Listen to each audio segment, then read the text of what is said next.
आपल्या राज्याच्या मुख्यमंत्री महोदयांनी म्हणजे आपल्या साहेबांनी डिझेल पेट्रोलचा तुडवडा पडला म्हणून एक दिवस कॉलेजच्या पोरासारखं मस्त बुलेट गाडीवरती बसून मंत्रालयाकडे एक मस्त चक्कर मारली आणि पाहता पाहता भक्त मंडळीनं वाहवा केली आणि कौतुक केली. आम्हाला माहित होतं हा कार्यक्रम किती दिवस चालणार. कार्यक्रम एका दिवसापुरता तो शो होता, रोड शो. नंतर पुन्हा एकदा ताफा मंत्रालयात येता जाता दिसतो आलिशान असणाऱ्या 4 चाकी वाहनाचा. बरोबर मंडळी, मी प्राध्यापक ज्ञानेश्वर घुगे. विषय खूप गंभीर आहे. 2 दिवसापूर्वी पुणे नावाच्या शहरामध्ये, पुणे म्हणजे शिक्षणाचं माहेरघर, परंतु सध्या विषारी दारू पिल्यामुळं मृत्यू पावणाऱ्याचं शहर म्हणून ते ओळखलं चाललं. कारण 18 व्यक्तींचा 18 लोकांचा बळी गेलाय विषारी दारूचं सेवन केल्यामुळे. लक्षात घ्या. आता हे व्यसनाधीन लोक म्हणून त्यांच्यावर पांघरून टाकून चालणार नाही. कारण जे 18 लोक गेले म्हणजे नुसते फक्त 18 बळी गेले नाही, तब्बल 18 कुटुंबांचा संसार हा उघड्यावरती रस्त्यावरती आला. याची जबाबदारी कोण घेणार हे याच्यासाठी विचारतोय. कारण पुण्यासारख्या ठिकाणी अवैध बेकायदेशीररित्या विषारी दारूचा धंदा चालतो आणि ही दारू बनविणारे जे काही दारू माफिया आहेत पुण्यामधले, यांच्या नेमकं पाठीमागं कोण आहे, यांच्यावरती वरदहस्त कुणाचा आहे याची शहानिशा झाली पाहिजेत. आणि शासनाच्या हे लक्षात आलं नसेल का बरं, पुण्यासारख्या ठिकाणी हे अवैध दारू विक्री चालते म्हणून, विषारी दारू होते म्हणून हे लक्षात आलं नसेल का?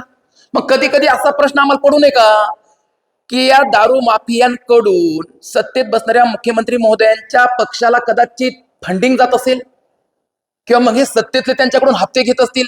कारण सध्या हप्त्यावर चालणारं राज्य झालंय आमचं. लोक सांगायलेत की महाराष्ट्राचा बिआर होतोय. अरे होतोय ना रे बाबा, बिआर झालाय की नाही. 15 दिवसात 15 प्रकरण घडायलेत. अशोक खरात बाबाचं प्रकरण गाजलं शांत पडलं. नसरापूरचं बलात्काराचं प्रकरण गाजलं मागे पडायला लागलं.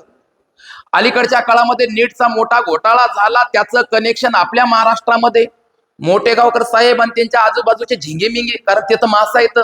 हे प्रकरण हळूहळू मागे पडायला. दारूचं प्रकरण आलं आणि फक्त दारूच नाही, कितीतरी अवैध धंदे या राज्याच्या प्रत्येक जिल्ह्यात चालतात. पण शासन आंधळ झाल्यासारखं, धृतराष्ट्रासारखं आंधळ बनलंय. गांधारी सारखी डोळ्यावर काळी पट्टी बांधून सत्तेच्या खुर्चीत बसलंय आणि जनता ही टोबा बोंब मारायला लागली. मग आमचा गुन्हा का? आम्ही बोटाला शाई लावून तुम्हाला मतदान करून सत्तेच्या खुर्चीवरती बसलं म्हणजे जनता आम्ही चुतीय झालोत का? आम्ही सांगा आता. मग ही जी काय बेकायदेशीरित्या चालणारी दारू होती, विक्री होणारी दारू होती, मग ही दारूचं नेमकं प्रकरण तुमच्या लक्षात आलं नाही का? यावर तुम्ही गंभीर झाला नाहीत का? का फक्त कायदे कानून नियम सामान्य जनतेलाच आहेत? तुमचं कर्तव्य नव्हतं का? ह्या अनेक नाना विविध प्रकारचे प्रश्न तुमच्याकडे, आमच्याकडे, पण उत्तर कोण देणार याला आम्हाला? इथं ऐन पेरणी पाण्याच्या दिवसाच्या टायमाला, कारण आजची तारीख 30 आहे, 2 दिवसापासून पाऊस सुरू होईल, 7 तारखेला मृग नक्षत्र लागल, पेरणी पाण्याचे दिवस आले आणि राज्यामध्ये डिझेल पेट्रोलचा तुटवडा निर्माण झाला. तुम्ही एक दिवस चक्कर मारली हो, आम्हाला 4 चक्र 4 टायमाला मारावं लागतात रानाकडं.